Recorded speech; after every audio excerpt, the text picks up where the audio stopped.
Welcome to House of Horns. My name is Victor Corona, aka Victor Producer. Gilbert, did you like that little intro we had now? Yeah, I was laughing because I was thinking it sounds like I'm getting ready to go like on a game show and I'm preparing for either a Jeopardy or Family Feud or the Wheel of Fortune. I haven't watched these shows in a long time, but it is an interesting song choice, Victor. I know I gave you some crap the other day about the song selections, but like you mentioned, your limited options there. They have Yep. to be copyright free, have to be free as well. The one that we got for Compas on the beat sounded more like you're trying to get away with something, like you're trying to steal something and you're tiptoeing away. And Yeah. this one sounded like a game show. So I like the variety of selections that you have. Yeah.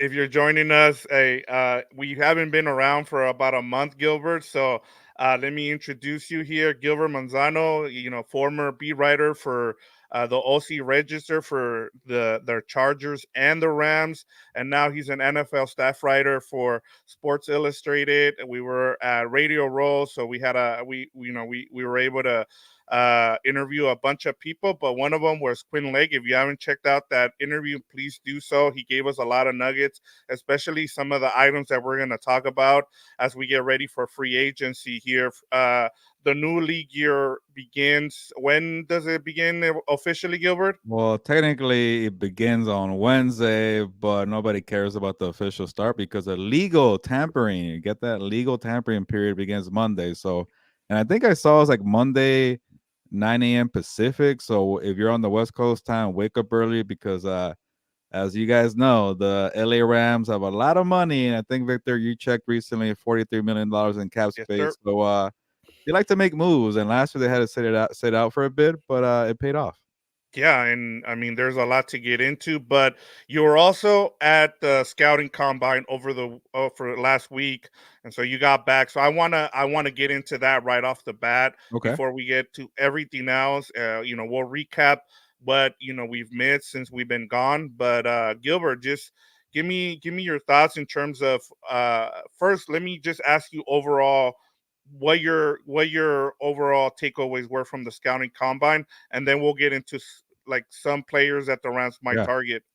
Yeah, I know it's the NFL free agency special, but I was in Indy like you mentioned, and I want to kind of give you my thoughts real quick and the overall view on the combine. I am actually wondering what the future holds for the combine in Indy, and I think Indy is a great location for the combine. I know there's maybe rumors about LA or Dallas or Las Vegas. If you want the combine to survive, it has to be in Indy, but there are less and less coaches out there, less and less, GMs, even, less and less top prospects. And now all the top prospects are not even participating. I know Caleb Williams, a Heisman Trophy winner from USC, is getting a lot of crap right now because he basically did nothing, but he spoke to the media at least. Some players didn't speak to the media, so he did his duties there for talking to reporters. And it's just, the combine kind of felt like a convention for NFL reporters and just draft prospects happen to be there. So I don't know what the future holds for it. It's still beneficial to kind of connect with people, coaches and GMs, the ones that make it. But as you guys know, the LA Rams don't go to the combine. So from the Rams point of view, you don't really get much. And a lot of beat reporters, they are tasked by asking a lot of players at the combine, prospects that is, have you met with this team? Have you met with that team? Well, you don't have to ask that for the Rams because the Rams aren't in Indy. So, you know, but the 49ers do the same thing. A lot of teams do. One thing that my colleague brought up to me, Albert Beer from SI, he mentioned that, the ones that even show up, they leave in 2 days. They're just there to talk to the media because they have to, or actually, I don't think you even have to. They go for a day and then they leave. But it was still very an informative combine experience. Obviously us doing the show here for House of Horns, I wanted to keep an eye on the cornerbacks. I kept an eye on the edge rushers. I kept an eye on the offensive linemen. I think those are the big three positions, at least for me, my point of view: corner and edge rusher and offensive line. And so I just wanted to see how you can't really get much from interviews. Obviously, you watch them also perform on the field, so that was pretty cool to get that from the point of view. And Victor and I were going to talk about the free agency. I feel like because the Rams have money, whatever position that I just mentioned from those three, they splurge on in free agency. Then I think that's where the focus would be for the draft. Like say say they get a high profile edge rusher in free agency, well, cornerback and offensive line would be the big need on the draft. So, I think once the week comes through next week, we'll have a better idea about the draft. But I'm okay with get into some prospects right now. Yeah, and just kind of going over what you just said about the combine. I mean, I think I hadn't even thought about the fact that you know you brought up something that I just remembered from a couple of weeks ago, that they had to re-sign their lease to be able to have the combine in Indy. So as you talked about, it looks like it's a year to year thing, Yeah, and they might want to kind of do what they did with the draft in terms of selling it to cities to see if they want to host it. But I know that a lot of reporters like going to Indy just because everything is there. And so, but as you talked about, not a lot of teams are wanting to go. I mean, as you talked about, the Rams, the 49ers don't even go. And I mean, I at least, you went, but I got to stay back and kind of watch, both Sean McVay and yeah. Les Need kind of talk, via Zoom. So that was pretty cool on my end. But as you talked about, now you're having to ask players, and even players don't even want to participate. So it'll be interesting to see what happens. And then it happens so fast right after the Super Bowl. It's like you go from the Super Bowl, you see the same people, and then you're going to Indy, and then they're the same reporters are there. So I'm sure it's like people are getting tired of it, and it's not easy to get to Indy. There's a lot of layovers as well, so I understand the frustration too. Yeah, I spent my Friday on multiple planes and waiting, and I gotta say, I'll complain here, but the Dallas airport, like for some reason, if you got a layover in Dallas, they like to make you walk. I got my steps in Dallas, like I Yeah, guess I get off the plane, like, oh, your gate's on gate C or whatever, and it's like, okay, let me start walking. You walk for like I felt like half a mile. Oh, get on a tram now. The tram yeah, takes about 20 minutes. Oh, sorry, keep walking more, but I lost my point of view here, but it's yeah, it was a lot of travel. It's not easy, at least for the West Coast people, to get to Indianapolis. But yeah, and then look at the Rams and the 49ers. Like, they're two of the best teams in the NFL, and especially the Rams hitting on the draft picks a year ago. Like, it kind of just shows you don't really have to be there. You all get the film. You'll get to watch it on TV like everybody else. Xavier Worthy breaking the 40-yard dash. Everybody saw it from their home. So you don't really have to be there. But and also you have the visits now too. So, you know, when COVID happened, a lot of people were like, "Well, how are you gonna get a visit?" Well, you could use Zoom. You could just talk to them on iPhone, whatever. So, yeah, the future of the combine is a little strange, but it still was a productive week for me at least. yeah. And now that having you there, you were able to see some of these players. So we had you and Fernando had Nick Shook on. He kind of gave us a preview. We Yeah. put that video on here just to he kind of talked about some of the players. But give us your perspective in terms of some of the players that you saw that you think would be a good fit for the Rams. Yeah, like Victor mentioned, make sure to check out the Nick Shook interview. We have the full interview posted on our main channel, Compas on the Beat. Nick Shook works for NFL.com, and he does an all combine team every single year. So he's watching closely. So, I was there for a couple of days, but so I got to learn from Nick when he jumped on the show.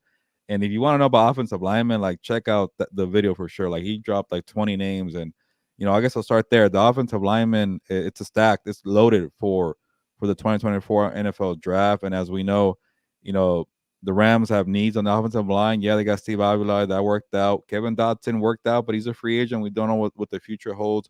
Coleman Shelton, also a free agent.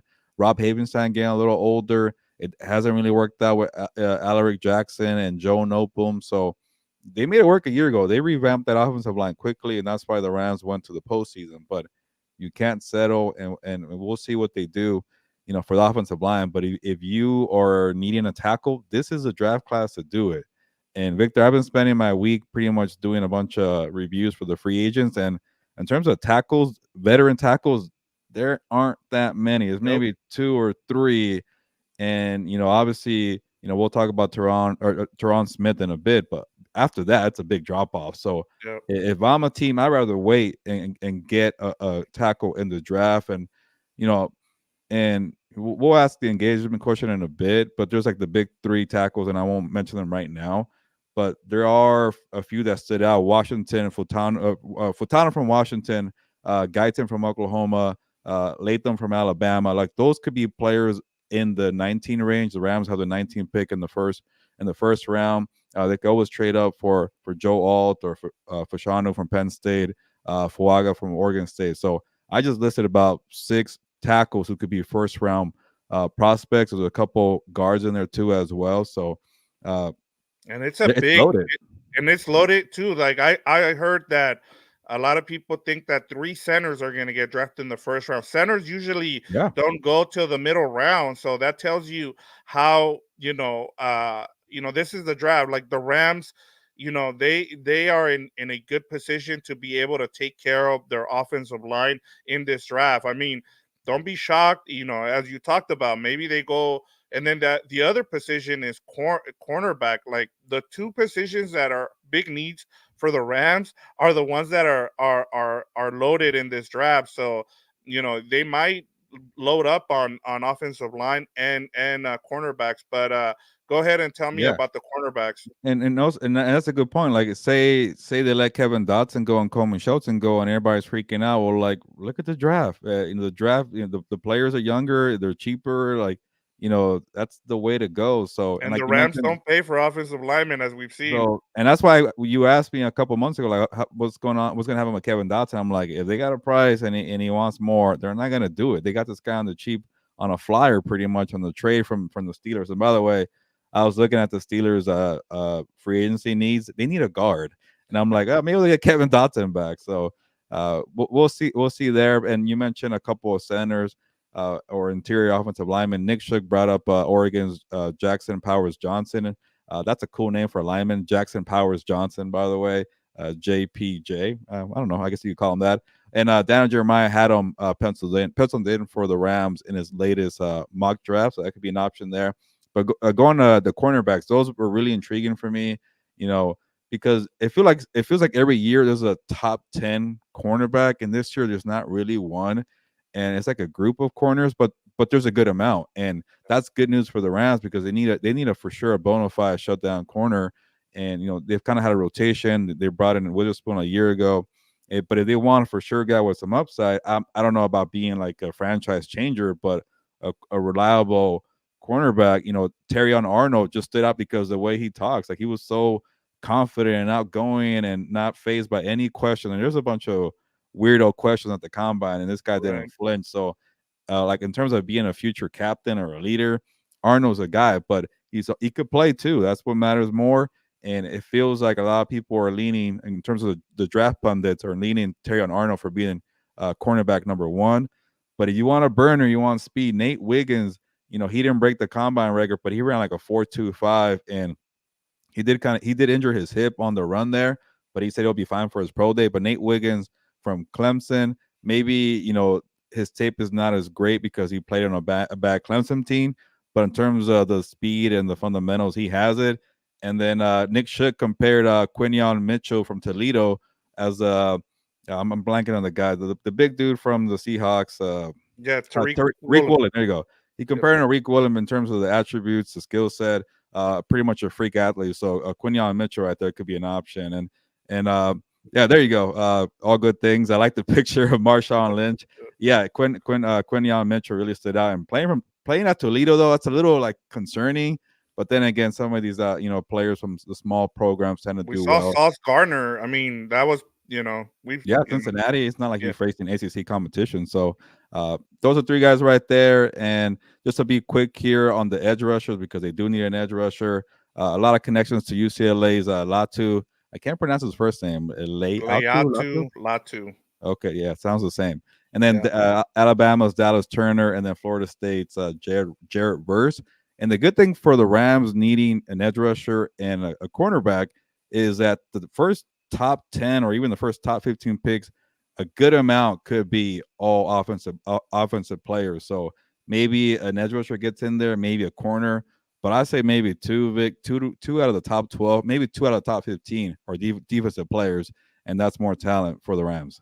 Yeah, and as we talked about, and you talked with Nick Shook about this, and he brought up Latu as someone that his comp was Jalen Phillips, and it's funny because Jalen Phillips started at UCLA, and Yeah, then he had like a medical thing too, went to Miami, and then got drafted in the first round.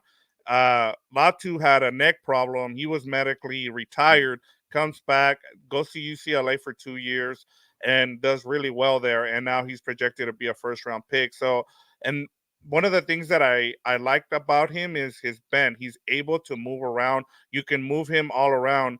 My only concern is if they do draft him, is that he's a little small. And I think I don't know. That's the other thing, Gilbert, is we'll get into it with the new coaching staff now.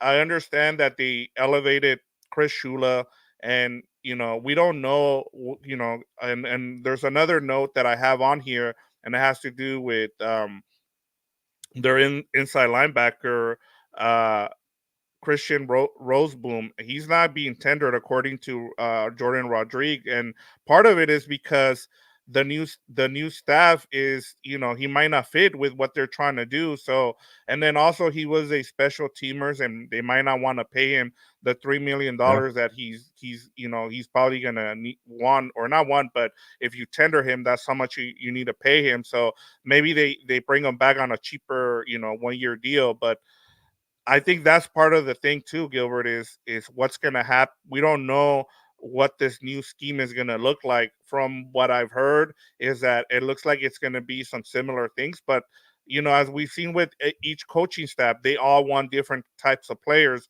We've talked about it with when they had Brendan Staley, and then when they brought in, the new coach. Um, you saw that he waited, to get his players. So we'll see what happens with Chris Shula here as well.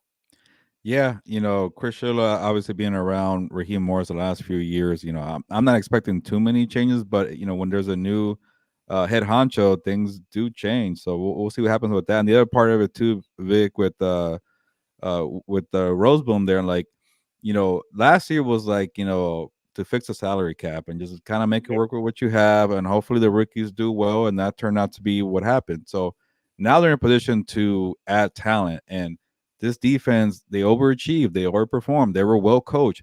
Now, like, we don't know, like, the coaching part, we don't even know how it's going to be because Raheem Morris is gone. But the benefit for Chris Shula, they're going to start investing on the defensive side. I think Aaron Donald's going to come back. I know they haven't really done it officially. Maybe I'm wrong here, but I think Aaron Donald will be back. But and you did well with Kobe Turner, and they did well with Byron Young, but and Ernest Jones, took a step forward. But they need more talent. Like, that's an obvious thing there. So, maybe it comes back Rosebum, that is, as a special teamer, and that's good because special teams needs help, and that's a Yeah. position that you need them to focus on. So maybe he'll come back, but like you mentioned, they can't pay him the 3 mil to be a every, or not, a starter as a linebacker, and they only play one pretty much with Ernest Jones there. So, but now they're in a position to add talent through the draft, free agency, whatever it is. So that's the exciting part for the Rams. Yeah, I mean, and we'll see what happens. It's going to be an interesting offseason for the Rams, and it gets started with free agency. But Gilbert, just want to let everybody know what we have going on this Yeah. episode. We're going to get into the free agency talk. That's why we're here.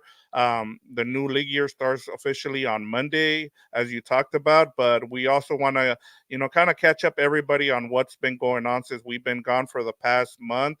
So send in your questions, and then we have an engagement question for the people here, Gilbert. Yeah. For the engagement question of the week. And by the way, shout out to the listeners and viewers of House of Horns, because I see 98 viewers right now on the live. So let's get to 100. We love the support. Don't be shy. All good things are starting the comments here on the live chat. So jump in, and we'll get to those questions in a bit. We see the second one there from me. All good things. But for the engagement question of the week, should the Rams trade up for a left tackle? They are sitting at number 19 in the first round. I gave you the big three: Notre Dame's Joe Alt, Fasciano from Penn State, and then Fuaga. They sound the same, the names, from Oregon State, and they could maybe be top 15 prospects. I don't know about Alabama's Latham. He's kind of been up and down too, so maybe it could be big four. But there's a lot of tackles. Maybe you kind of just wait it out. I wouldn't be surprised if they trade down. Maybe they trade out of the first round pick again to keep the streak going. But let us know what you think in the comments. If you're watching the replay, that's fine too. Give us your thoughts here. Should the Rams trade up for a left tackle? It hasn't really worked out with Jackson and Noteboom, but man, if somehow Joe Alt is kind of free falling because people want wide receivers or they want Brock Bowers and they want 4 or 5 quarterbacks, you better go get up and get Joe Alt. He's for sure a legit left tackle. So I don't know how I feel about my full answer here, but if like a Joe Alt is available, I will do it. Yeah, and I think if the guy falls to like 15 or 16, I could see them trading up, to go get their guy. But we don't know who they fell in love with because, as we talked about, but there's a lot of talent there. So it might be one of those things where, either they sit back and wait or they move up to go get their guy. That way you solidify Matthew Stafford's, left side there, and make sure you have him there for 7 to 10 years. Gilbert, we also, just before we move on, just some want to talk about some of the stuff we got going on our Compas on the Beat network. Yeah. We had a big month. We went to Radio Row, got a big video with Ryan Garcia and Devin Haney shoving each other, and it's already over 1.4 million views. I mean, it's doing so well that we picked up like 3,000 subscribers on there. We got a lot of good things going on. I mean, if you haven't checked out, as we talked about, not just Quinn Lake's interview, there's a lot of stuff with a lot of people who joined us. So make sure you go and check that out. But Gilbert, we also have a giveaway here. Yeah. We haven't forgotten about this giveaway, and it has to do with the Puka Nakua jersey. Yeah, so we got a big surge in subscribers on the main channel, Compas on the Beat. But here at House of Horns, we're trying to get to 1,000 subscribers. Obviously, we went away for the off season, so we weren't able to kind of get to that push there. But we're like almost to 900, so those 100 subscribers will come easily. If you're here watching and you're checking us out and you haven't subscribed, we encourage you to do it because you can ask anybody on House of Horns or in the chat that we do good work, and I'll pat myself here real quickly. But yeah, check it out. The main channel if you're new, subscribe if you can. And we're trying to get to 1,000 subscribers. And when we get there, we'll have a nice giveaway here, a Puka Nakua jersey giveaway. And we've been doing this for a few months now, and it was to the point where like Puka's a good player, but Cooper Cup's going to come back and maybe he'll be a number 2. That's not what happened. He was for sure the number 1 wide receiver, one of the best wide receivers in the NFL. I could say that now without hesitation. So we chose the right player to give away this jersey. So you want to put in a cool jersey for the 2024 season, and you can pick the color, the size, whatever you want. But we got to get to 1,000.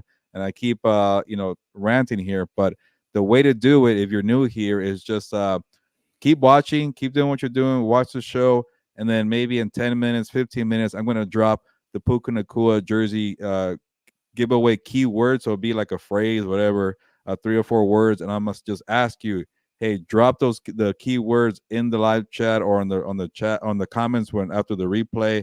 And I will mark you down for 1 entry for the Puka Nakua jersey giveaway. And we've been doing it for the last 4 or 5 months. And each time you comment, it's like a raffle ticket. You got one. So increasing your odds to get the jersey. So stick around for a bit. And then also, if you want to get an extra entry, send me an email with the keywords at Gilberto at compasonthebeat.com, Gilbert with the no at compasonthebeat.com.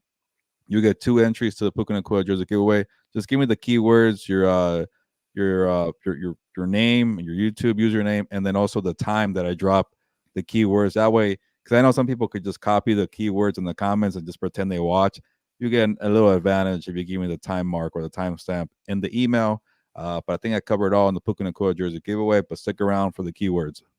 All right, Gilbert. Before we get to free agency, we'll cover all that. Let me just do a rapid fire Rams news and notes real quick. I'm gonna go right through these, and if there's something that I bring up that are interested in talking, we'll go over it.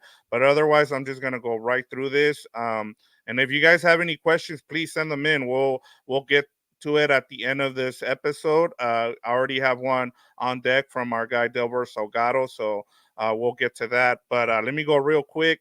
Rams released veteran center Brian Allen. The veteran was with the team for a while. He lost his job to Coleman Shelton, and now he will be a free agent. You also had Puka Nakua was at the Celebrity All Star game. He had a great performance there. He had a bunch of nice dunks. Could have won MVP again, but he lost another MVP. He finished second to Micah Parsons there, Gilbert. The Rams tendered URFA running back Ronnie Rivers, so he's going to be back. He'll be the backup. To he played really well, Gilbert. He got hurt for a couple games there, but overall, he's a good blocker, good guy to have as your backup. Demarcus Robinson and the Rams agreed to terms on a 1 year deal. It's going to be around $5 million. It sounds like with incentives and all that. We already brought up the whole. We brought up Christian Rosenboom and what might have. It looks like he's not expected to be tendered. And then just from the pressers that I saw, Leslie said that Rams want to have a number two quarterback on the roster this year that can step up and win if Matthew Stafford is injured. So that's going to be a free agent priority, it sounds like. Trubisky would not be available. He's already with the Bills, in case you're Yeah, wondering. yeah, there you go. Sneed also had discussions with Kevin Dotson's and Colton Shelton camp with their camp, I should say, and he said that he expects both to hit the free agent market. Do you expect any of these two to be back, Gilbert? From the last one you mentioned, Yeah, Kevin Dotson or yeah. Coleman Shelton. Uh, I don't know because, like I mentioned, the draft is it's loaded, and you know I say they'll make an attempt to bring back Kevin Dotson, and also even if Coleman Shelton, I feel like he might be more on the affordable side, and he's versatile. He could play guard, he could play center, and just to have him just in case. And obviously you mentioned Brian Allen got released, so Brian Allen was a starter before Coleman Shelton, and they kept him around for depth, so it doesn't hurt to have some depth here. So you know what? I'll go Coleman Shelton to stay. He won't have a guaranteed job, I feel like, but Dotson might be, and no fault to him. He might, get the bag and cash out, and you know, and he played well. So especially a lot of these, kind of schemes are similar to what McVay runs. The kind of obviously changed a little bit with the gap scheme last year, but the zone stuff is all over the NFL, and people like to take it away from McVay. So I could definitely see Kevin Dotson getting a big payday in the Rams saying, "We're good." Yeah, especially with what they're running now. I mean, they changed it. He was able to take advantage of what they were running, and we'll see. I mean, like you said, the Steelers could be one of those teams just because late in the season they changed their scheme and they could have used someone like Kevin Dotson. All right, next one. Rams came in 20th in the NFL PA's player survey released last week. They received strong grades for their coaching staff and low grades for their facilities. As we talked about, they're still out there in Thousand Oaks, but as of this year, it looks like they're gonna move to Woodland Hills. So the facility is well improved, but as of right now, that's one of the big knocks from players, Gilbert. Um, Former Eagles DC Sean Desai was hired by the Rams as a consultant role, working with offensive coaches from a defensive perspective. I don't know what that means, but and then you also have Sean McVay joined the NFL's competition committee. The committee reviews everything from proposed rules to operational changes to officiating to technology such as replay, and presents reports to respective areas to vote to ownership. And then a couple more items. The Jaguars released cornerback Darius Williams. The former Ram does have familiarity with new DC Chris Shula, DB's coach Aubrey Pleasant. And lastly, the Rams have $43 million in cap space as we enter free agency. So Gilbert, let's go ahead and that'll segue right into free agency. Where how do you think the Rams will kind of attack free agency? Yeah, I think they're gonna be big spenders, but they're gonna be smart about it, and they're gonna just see how it plays out. And you know, I kind of gave myself more work at SI because I told my bosses, I'm like, why are we gonna run this the free agent list so early? Like, like all the good players are going to be tagged or like they're not Right. going to be available. So we made adjustments to our top 50. Check out our top 50 free agent list at si.com. And after the 8 or 9 players got tagged, now I was like, it's not the best, at least in terms of the top of the free agent class. And then, and we don't know about. I think Chris Jones is going to go back to the Chiefs, and that'll be kind of boring because he'll be going back to the Chiefs. Kirk Cousins can make it interesting, maybe playing with Atlanta or even with the Raiders. We'll see what happens with Kirk Cousins, or maybe even the 49ers, but I don't think they have the salary cap to do it, but we'll see. You never know. But then Hmm. after that, from the Rams' point of view, Danielle Hunter is out there, and he is a legit good you know, edge rusher, and he's a little older, but he just came off a season where he had 16 and a half sacks, a career high, and it helps when Brian Flores is really aggressive to get those numbers, but he's still playing at a higher rate. I just don't know if Danielle Hunter is going to be out there. And also, do you want to spend the money on a player who's been around for, I think 8 or 9 seasons? And so you got to be smart about it too. But we all know the Rams want to get an edge rusher. The way they were so aggressive to get Brian Burns makes me feel like they're gearing up for that. And Brian Burns won't be available because he got a franchise tag. And the only way you could get Brian Burns from the Panthers by doing a trade, and that might cost you a first round pick or whatever. And that gets too expensive at that point. And I like Brian Burns, but I don't think he's worth the trouble to give up a couple first round picks or whatever, a first round and a second rounder. So I think I'd rather take Danielle Hunter in terms of production. Like, we keep waiting for Brian Burns to be to make that step and become like a for sure top 5 edge rusher. It hasn't happened. He plays in Carolina, unfortunately, so maybe it's not his fault. But if Hunter's out there, I think the Rams are gonna, pursue him. But then again, the other part, Vic, I feel like, you know, the Vikings don't keep Kirk Cousins. They have money to make an all out effort to keep Daniel Hunter, who also was retained during the trade deadline. Like they didn't trade him for a reason. They know this guy is good, and they want to have a good trade offer coming back, and they didn't get it. So why would you let him walk away for free now? So I think the Vikings are going to try keep him. So what do you do after that if you're the Rams? And I'll give you my second tier of edge rushers right now, but I have kind of a interesting thing with what they might do to spend that money. And you let me know if it is a gamble or not. Okay. But after Danielle Hunter, there's a big drop off. You have Bryce Huff, who was a nice rotational piece for the Jets. I think he got 10 sacks, but he's never really been a starter. Like, are Yeah, you I gonna think I go don't think ahead? he has more than 50% snaps Yeah, in his 42. career. I mean, he was mostly used as a a third on third down packages. So that's someone that you kind of have to be careful. But there is another name that I do like that you're gonna bring up. So sorry, go Yeah, ahead. so there is some risk there, but that's where you got to trust your coaching staff. Do you like Bryce Huff and pay him his money? He's gonna want good money. The one I really like, but I don't think he's going to be available, is Jonathan Grenard from the Nope. Texans. He held it down for Houston when Will Anderson Jr. was trying to find his footing as a rookie. By the end of the year, Grenard and Anderson were a very dominant duo. If you're the Texans, you have a bunch of money and you have D'Amico Ryans, why would you break up that duo? But he is out there in the open market, or he could be signed in the weekend. We don't know. But I just don't see that one being available. I will like that. Here's another intriguing one. He's a big name, Chase Young. And the only one I would say Chase Young stay away from in the first wave. I don't think it's worth big time money. But we know the Rams don't like to, they're okay with, going with a high profile player who needs to change the scenery. So say the market is quiet on Chase Young. It's been a couple days, and the asking price is coming down, and he wants to just go and play ball. And he's like, I don't care, just sign me. Chase Young could be an option, maybe.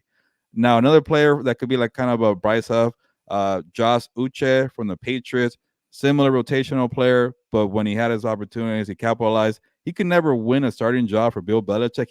He never impressed Bill Belichick. He got 11 and a half sacks in 2022.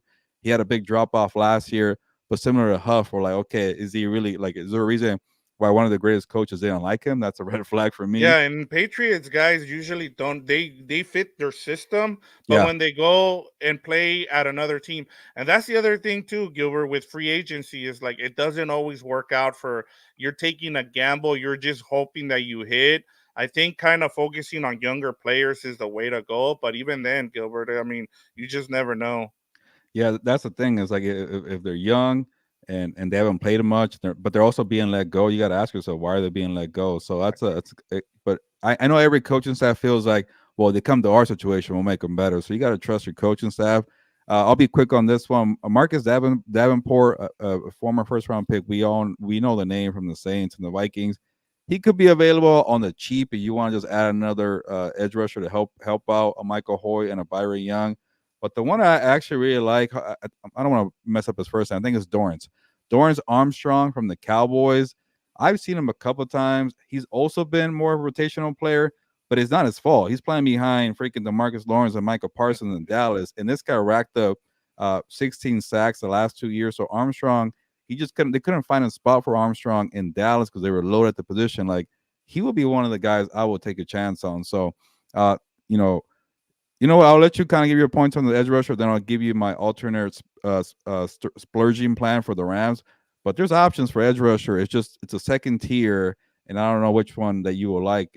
Obviously Grenard might be your guy, but I think he's Yeah, Grenard would be my number one option if you're able to go and pay him. But I just don't think the Rams are gonna splurge on a name like that. I think during free agency, you kind of want to look for the last guy that you mentioned with the Cowboys, Armstrong, because you want to be able to kind of bargain shop and be able to you know coach up a player like that. Like, hey, we're gonna give you the snaps, we're gonna let you be a starter, and that's kind of what you're looking for.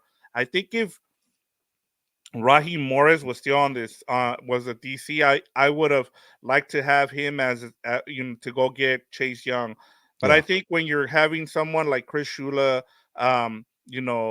take the job now, you don't have that cachet where you're able to talk to you know to someone like Young and be able to get him to where you need to. And we saw what happened with the 49ers. I mean, he was just really bad at stopping the run. He would not set the edge. He was always trying to get a sack. And I think he just needs to go back to fundamentals with him. He's always known that he's great. He's a great player, but nobody's been able to really coach him up. And I think he needs to go to a situation where they have someone there who can coach him up. And I just don't see it with the Rams right now. Like I said, I if Raheem Morris was still here, I would have loved you know that as a signing. But I think Grenier would be my top choice here if you have, or even Armstrong. If you're able to get Armstrong, I think that would be a nice value pickup. Yeah, I think I'm with you. It's if Danielle Hunter is available, he's your number one. Your Yeah. number two would be Jonathan Grenard if he's available, and then it will be like a guy like Armstrong. I think there's a couple concern. Maybe like a close fourth will be Huff, but the Josh Uche one kind of concerned me because you mentioned the Patriots' reputation when letting players go, and then he couldn't even get a starting job with Bill Belichick. There's something off there. So, but there's options there. I like Armstrong as a kind of a guy you bet on. He has his opportunity. He's still young, and you need help at pass rush. Go ahead and do that. But Vic, let me give you my plan B for splurging, and maybe you could give me if you want a guy you want to see the Rams splurge on. If it's not Danielle Hunter and you got money to spend and you want to make sure you get one of these top 10 top free agents, I will take a chance on Tyron Smith, the left tackle for the Cowboys. They have a need at left tackle. Yes, he's older. He's 33 years old.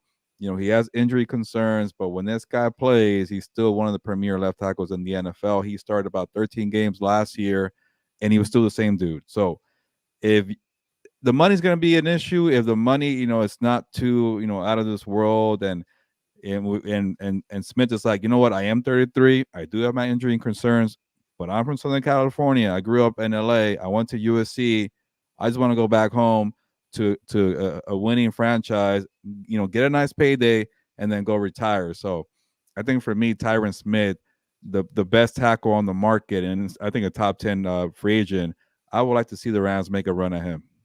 Yeah, no, and I'm with you, especially if you can get a veteran to protect. My only issue, as we know, is with his health. I mean, he's been an All Pro for a long time, but like for the last couple of years, he hasn't been able to stay healthy. But I think for me. if I'm gonna go with the offensive line, and I know they're gonna go, is the lineman from the Patriots. I don't know how you say his name, if you know. Yeah, Mike on Wino, I think on Wino. Yeah, on Wino. I got it wrong, but it's Mike. Y- Yes, that would be someone that I would look for to go and get as a guard, or even he's, as I listened to some people talk about him and some of the Patriot people, once he became the right tackle, he really solidified himself as a right tackle. He was really good there.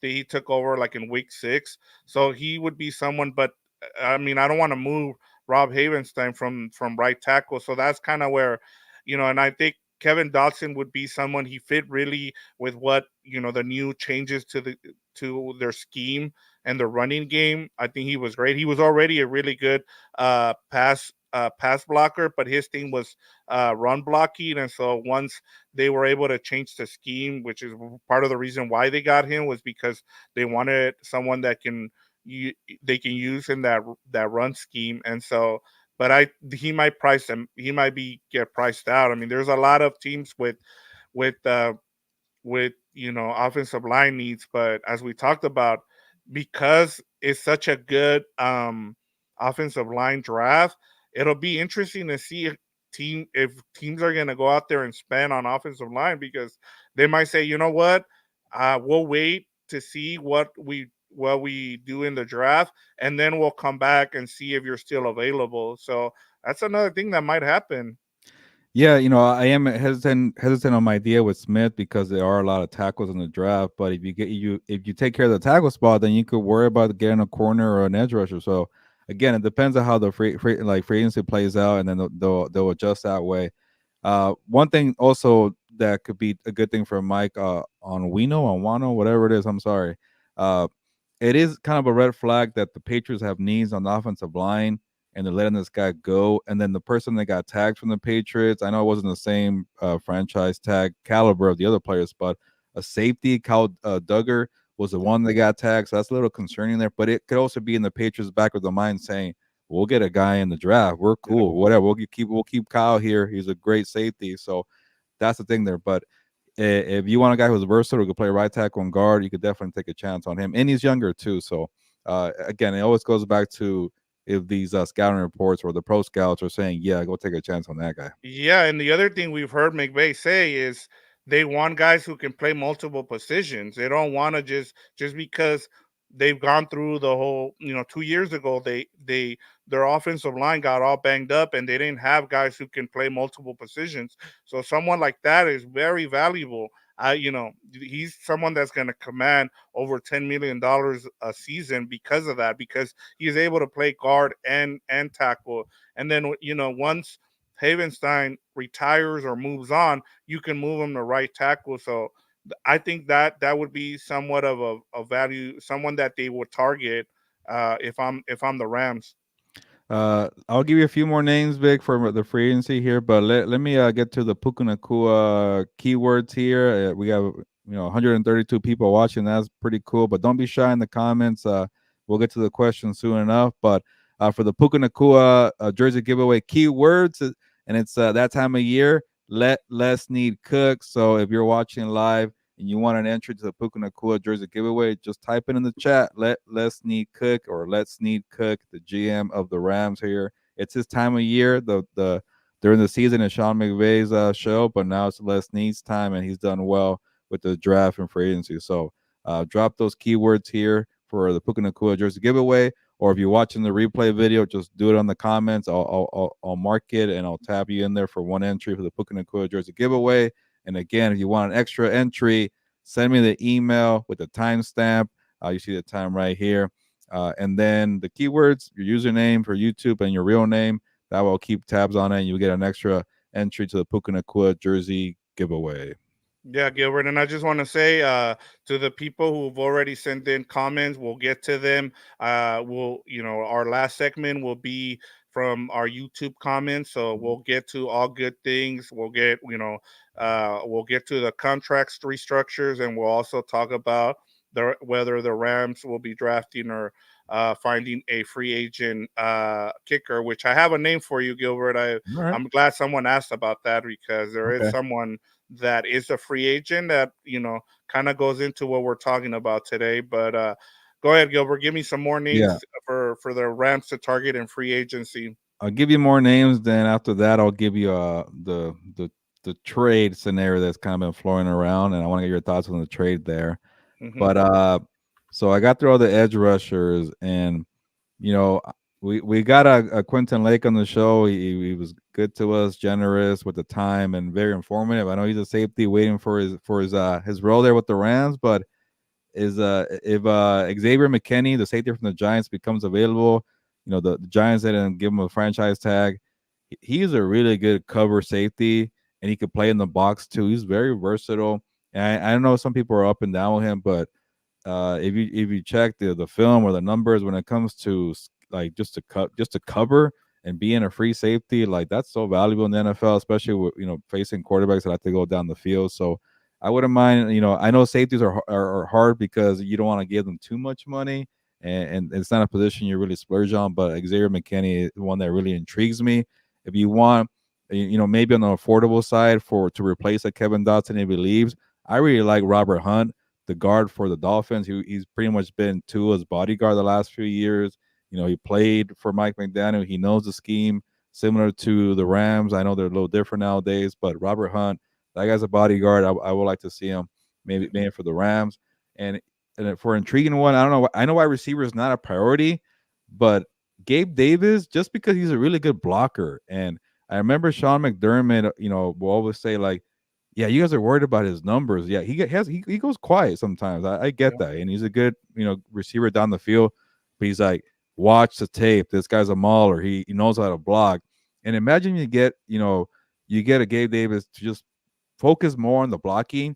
That will free up Cooper Cup to finally do a little more things. Because remember, they started asking Cooper, do a little more of the dirty work because you're number two now. Let Puka be the star. How about you let Puka and Cooper be the star and let Gabe Davis handle the dirty work? He won't cost you too much, I feel like. Uh, Another guard who was very savvy in the run game, John Simpson for the Ravens. I don't know if they're going to let him go because they also got Kevin Zeitler, who's older, so got to pick between the two. Simpson's younger. We'll see if they'll keep him. Uh, and then one more. I really like, obviously, the running back, Kyron Williams, but I have concerns about his durability, a little smaller. You want a bruiser, have a nice one too. And obviously, Kyron Williams will be the number one. But you want a veteran running back? How about Zach Moss, the Colts running back who became the number two when Jonathan Taylor came back on the field? I really liked what I saw from Zach Moss. Obviously, it was a small sample size. He couldn't put it together at different stops.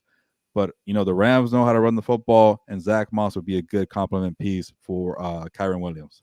I like that one. I really do. Someone who you didn't bring up that would be just intriguing just because they got their own Jonah Williams would be Oh yeah, yeah, he can play. He played right tackle. yeah, He moved over when they signed was it Brown?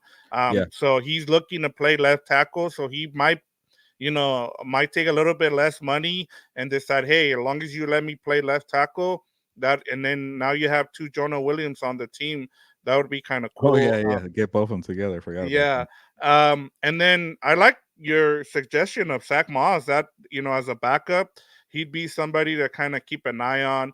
Um, Ryan Tannehill as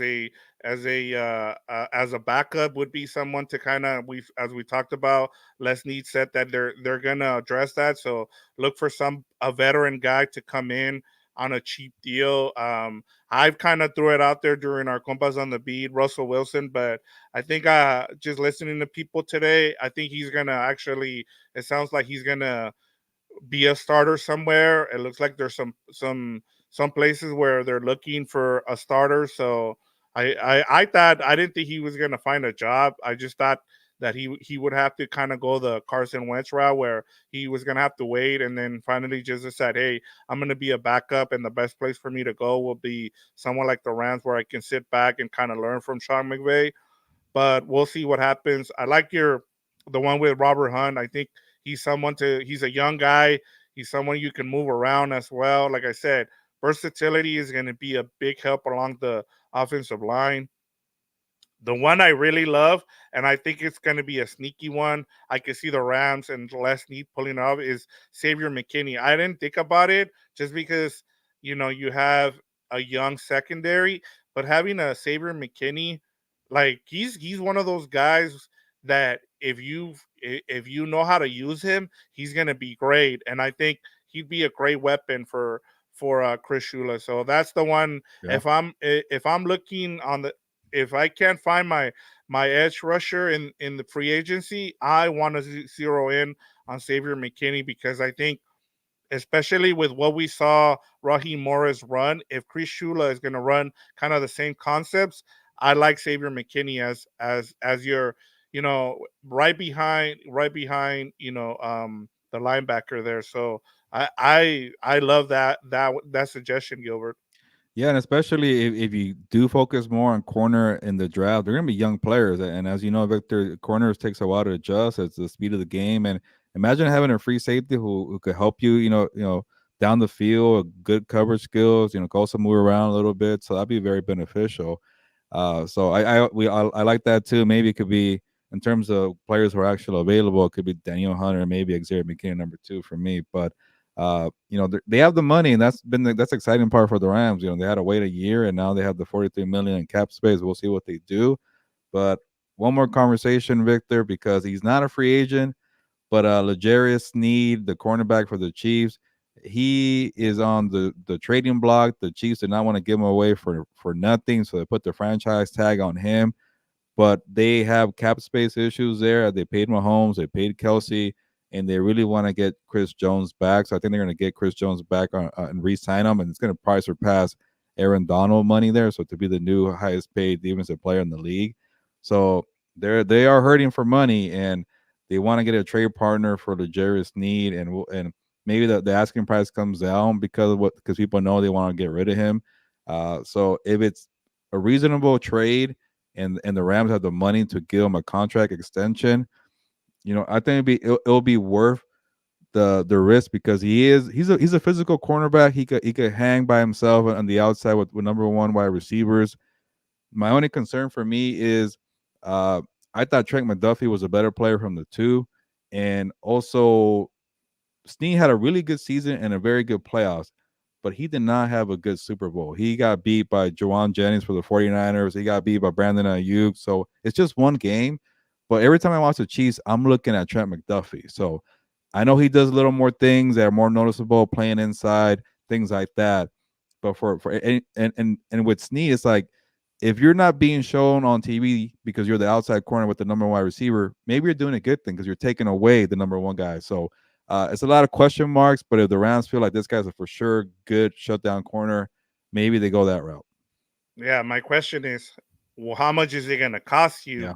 And is it going to be a second round pick, or are you looking at a first round pick? Because, and I mean, if it was Jalen Ramsey, you do it again, right? You go, he's a young guy, but there's also a possibility that Jair Alexander could be available too. But will the Packers trade with you? You're Yeah. you're in the same conference, so at least with the Chiefs, they'll do it. It's just my thing is how much is it going to cost you? Yeah, you have 43 million, and we'll talk about some of the restructures that we might see. For the Rams, some potential restructuring of players, but and that's also kind of something you have to think about. And I think if you Mhm. were looking at this in terms of, yeah, you have a young guy here, but as you talked about, I'm also kind of concerned in terms of, because I know what kind of defense Steve Spagnuolo runs. It's a lot different than what the Rams run. And so I'm always I always worry, especially when you're gonna pay someone like we saw with Jackson going to the Chargers. Is like, is the talent there, or is it a scheme thing? And I think with Jackson and then now with Snead, is it a scheme thing, or does he have the talent like we saw with Jalen Ramsey, where you can play him all over the field? I think that's why if Jair Alexander is available, I'd rather have someone like that. Yeah, and those are fair points to bring up because obviously it's a scheme. He has a lot of help too. That defense is very talented, and I know Chris Jones gets a lot of the attention, but when you have that much help defensively and everybody knows what they're doing and they're fundamentally sound and they're making their assignments, that makes life easier for a cornerback. So he is not Jalen Ramsey. We could say that right now. So I don't like. Obviously, you're not gonna go and make an aggressive run for L'Jarius Sneed, but if it's a second round pick or whatever it is, more like first round pick, I don't know if I'll do it. Number 19 rights to pick, so I don't know. And also, you also got to pay. Like, you have to pay the guy too. And how much is Yeah, that going to be? Is that going to be a? I think Jair Alexander is making $20 million per year. Like, he's not the best cornerback in the NFL, but he cashed in at the right time because all the corners are young, like a Sertan and Sauce Gardner. So Jair is technically the highest paid corner right now. But it's going to require $20 million per year. Like, is he going to be worth the trouble for that too? These are all questions they got to ask themselves. yeah, and that's why, especially that's the other problem too, Gilbert. Like as we kind of start thinking about which way the Rams are going to go in free agency, the cornerback position in the draft is really solid this year. So you might want to just wait and draft one instead of, and that's why I love your suggestion of Xavier McKinney. I think that's the guy you overpay for instead, and it's not going to cost you a draft pick. You can just go and kind of, overpay for him. Yeah. And And it he's won't be gonna $20 million per year. It'll be more like on yeah, the 14 million side. exactly. Yeah, and you're set your safety spot, and he can kind of maybe you bring in a Darius Williams, you bring in a rookie corner, and to pair along some of the guys you already have there in Kobe Durant and Yees, and maybe that's the way to go. And I think your number one priority should be fixing that offensive line. You know what you have in Steve Avila,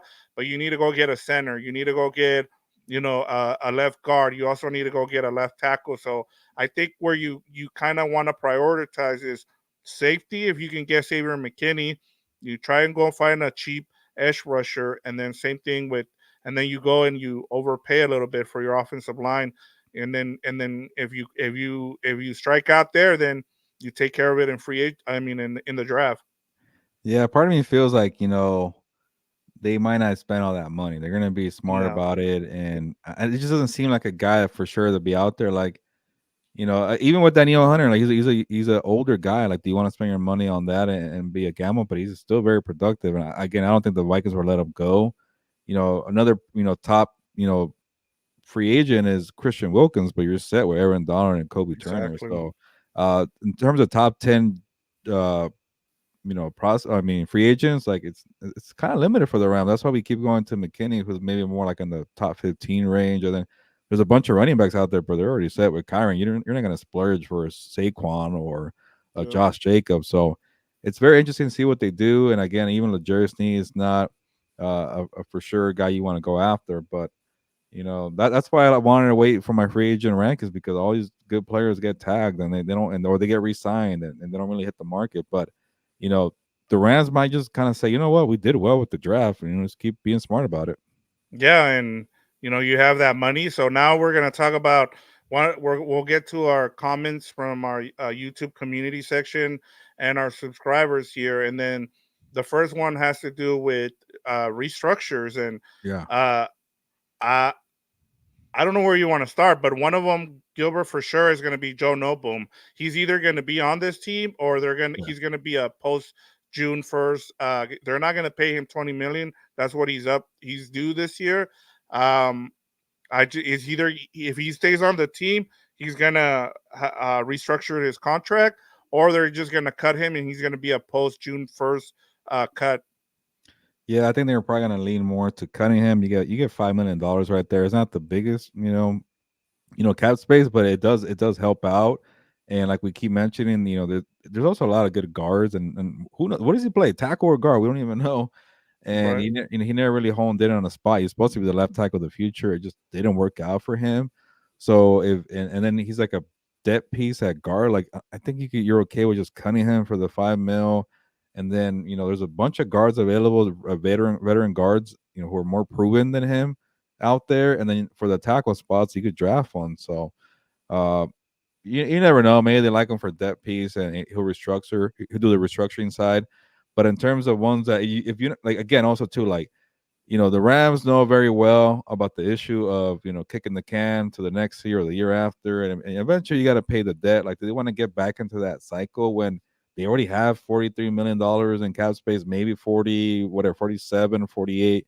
If they let no boom go, and then will they even use the money? Like if there's one guy there, like Danielle Hunter's available for us. Let's just do it and restructure Aaron Donner, restructure the contracts of Matthew Stafford, Cooper Cup. Those are the big three right there, right?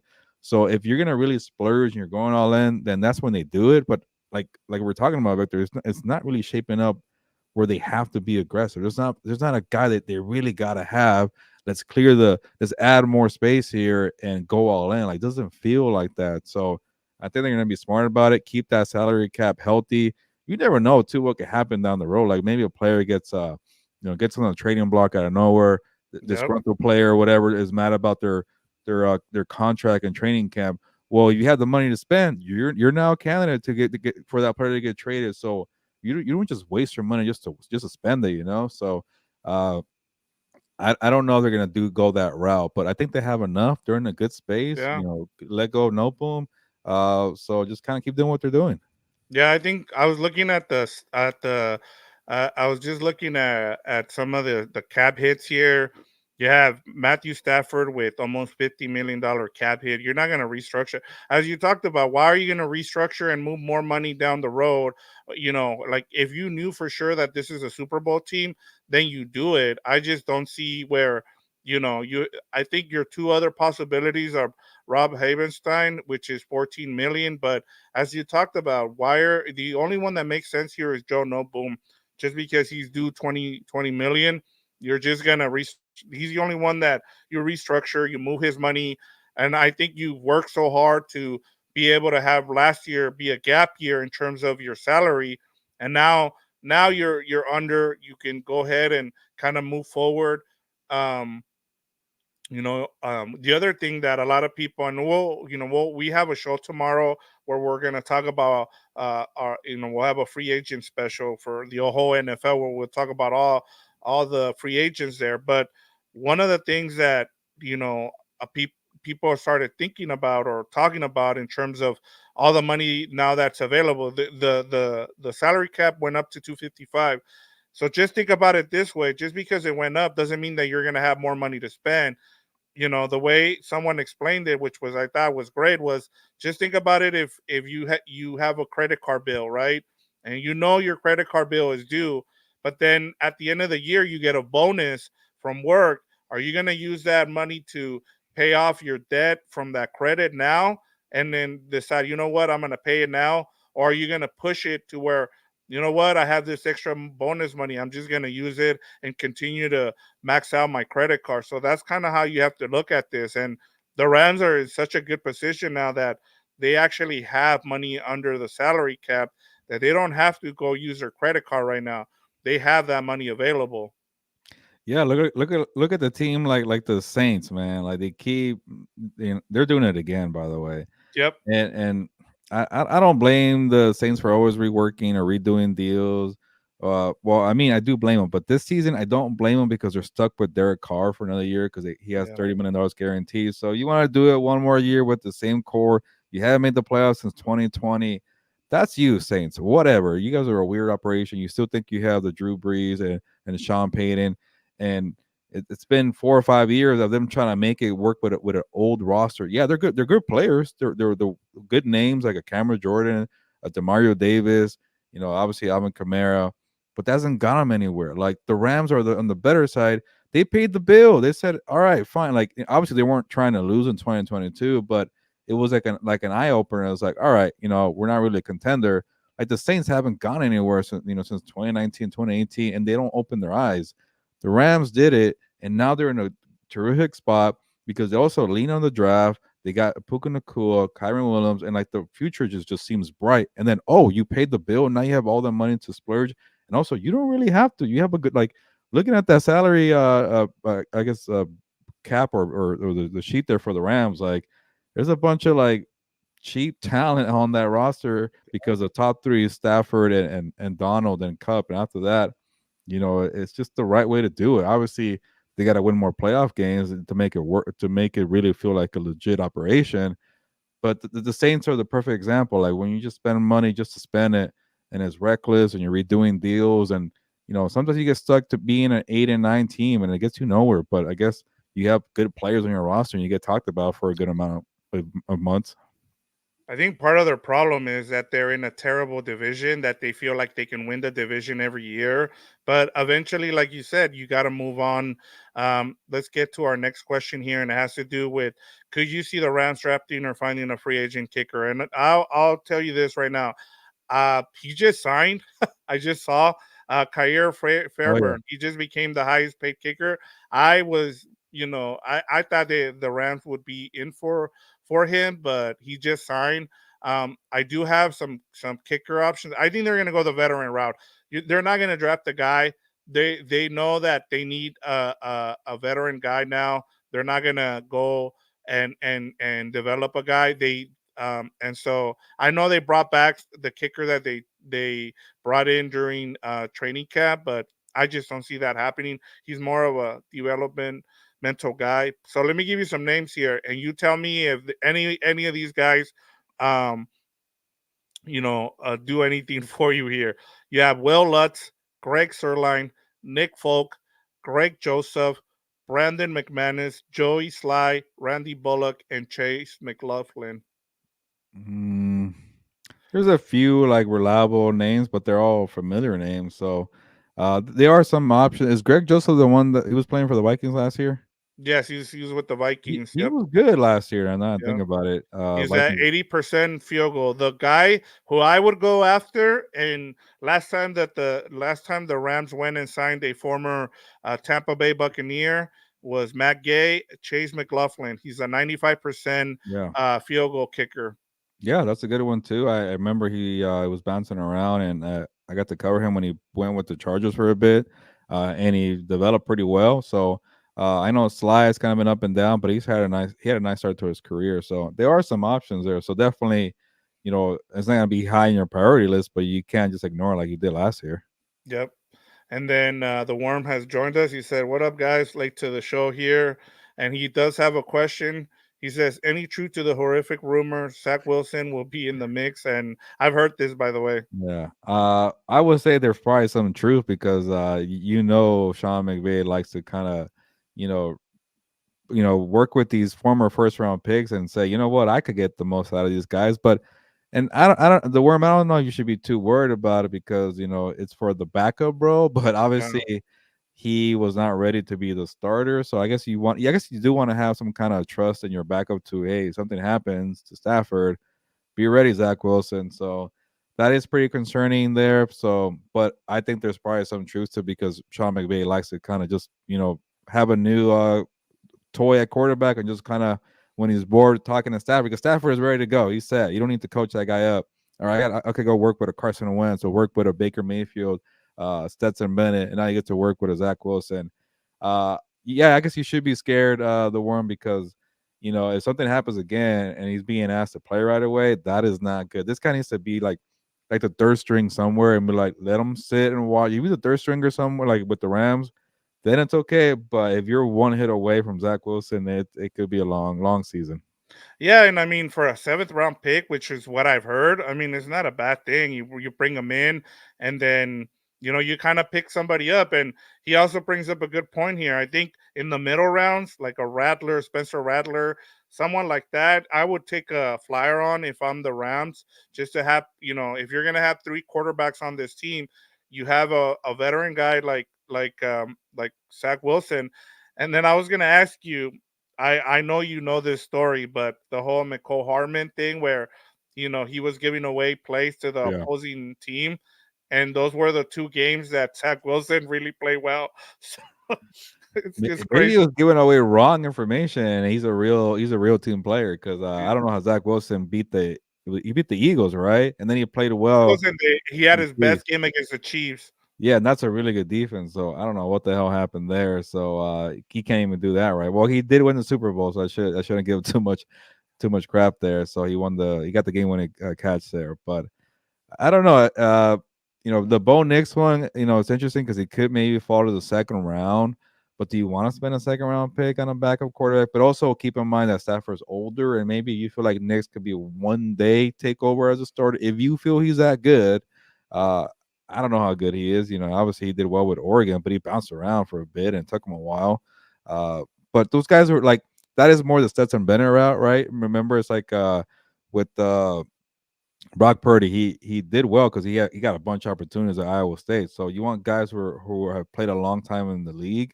Maybe bonus could be something like that, but I don't think he's gonna fall to the third round or something. It might cost you a second round pick, and you definitely don't do it at number 19. Some team might though. There's a lot of quarterback needing teams that might get him in the first round.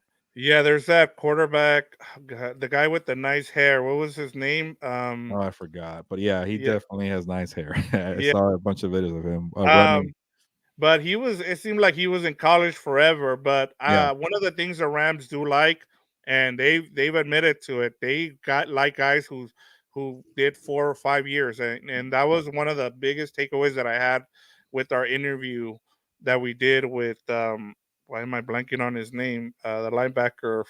These Oh, Kirk Morrison. Kirk Morrison, he talked about that they look for older players, and I think that's someone to kind of keep an eye on is when they're drafting. You know, some of those older players in the middle rounds are going to come into play, like whether it's a lineman or a cornerback or something. All right, Gilbert. Our last question to finish us off. He didn't join us today, but Delbert Salgado did ask, what is going to be different now with Chris Shula than with Raheem Morris? That's a good question. I'm not too sure because it's tough because he has been around the coaching staff, and but you don't want to just say like, yeah, it's gonna be the same thing because he's been on the staff. No, like he's gonna try new things. Every coach sees something differently, and I know Sean McVay's been high on him too for a bit, so I wasn't too surprised when he got the job. But I don't know what he's gonna do differently. But then again, like we mentioned, he's in a good spot, Chris Shula, that is because the Rams are in a position to add talent. So when you add a maybe like difference makers, like maybe an Xavier McKinney, maybe they trade for Legere Steen or whatever, then the scheme maybe changes a little bit. So that's the thing we don't really know about right now. But honestly, my thoughts, I think I like the hire. I was wondering maybe Eric Henderson will get a chance there, but maybe he saw the writing on the wall that would probably be Shula, so he went to USC. But the Rams were high on both of those guys, so I'm not too surprised that one of them got promoted. And I know we didn't go over the whole coaching staff just because, I mean, there's been a lot of turnover, but two of the guys that I thought were big hires for them, I think retaining I'm trying to look for his name right now, and that is Nick Caley. He was Yeah, really sought after. I saw a story by your coworker. He was Albert talking, Breer. yeah, Albert Breer, and he talked about the Patriots really wanted him because he was there for a while. So McVay really wanted to keep him. He likes what he's doing, and so they Yeah. gave him and they kind of elevated his job. He's also now the pass game coordinator. So But I, it says a lot that he turned down an OC job with Gerard Mayo in New England to stay with Sean McVay. So and obviously he needed to be promoted somehow, but it wasn't OC. But right, that means he really likes what he's doing with Sean McVay, and that says a lot about McVay saying you're not going anywhere.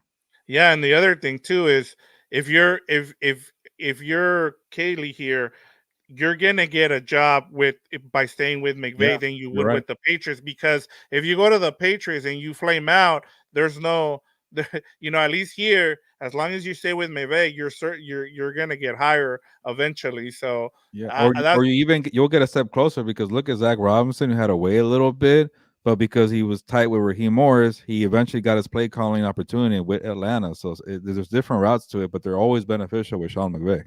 yeah. And then lastly, game management coordinator John Striker, I think is his name, and they got him from from the Tennessee Titans once they got rid of their staff. He McVay said now he's gonna help him be able to keep his timeouts in the second half. So at least Oh, now, if we won't blame McVay for his time management, it'll be the new game management coordinator there, John I didn't Stryker. even know that was a title, a game management Yeah, coordinator. Cool, that's smart. Okay, why not? He needed help. yeah, That's a good thing about Sean McVay. He looked at himself in the mirror and said, "I got to do better with these timeouts."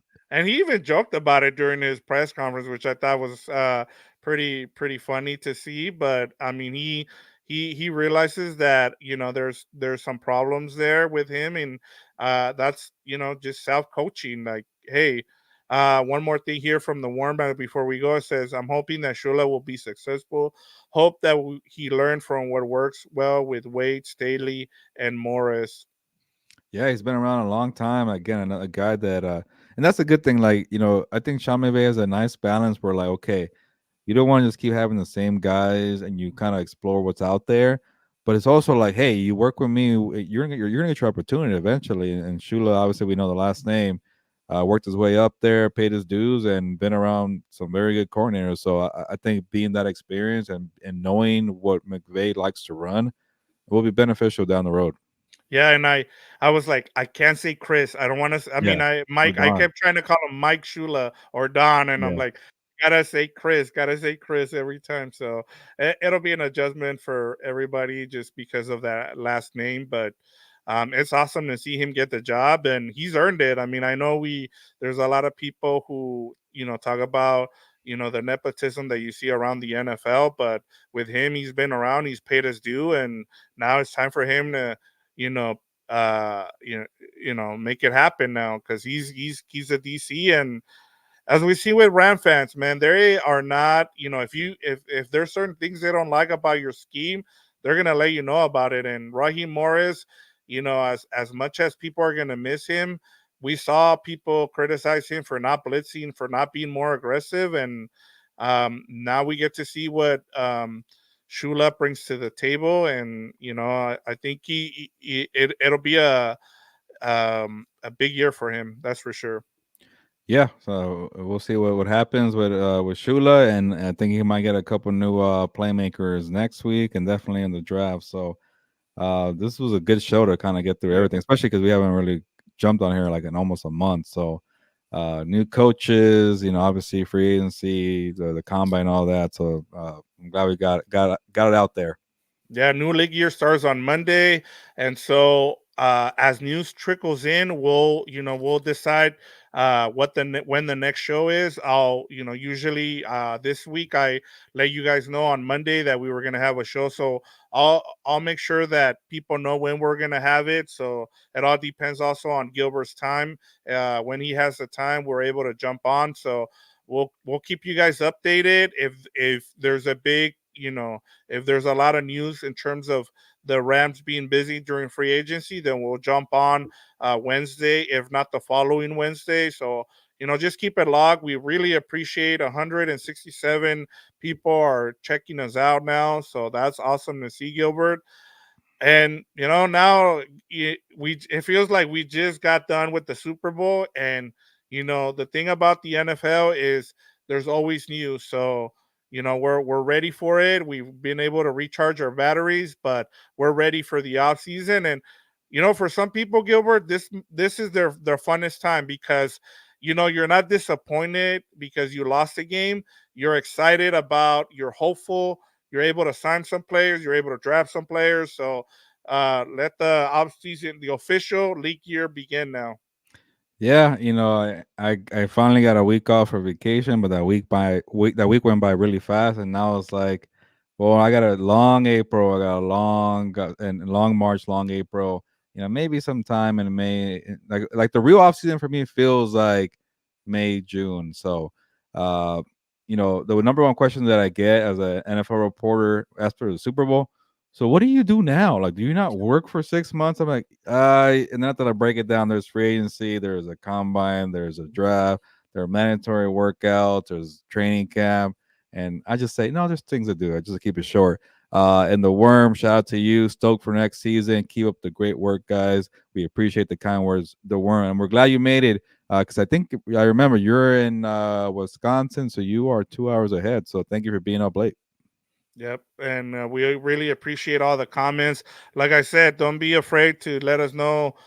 Even after we post this, go ahead and leave us any questions. We'll be talking about free agency next week, and there's Evan host as well. I don't know what it is, but you guys have that starting something.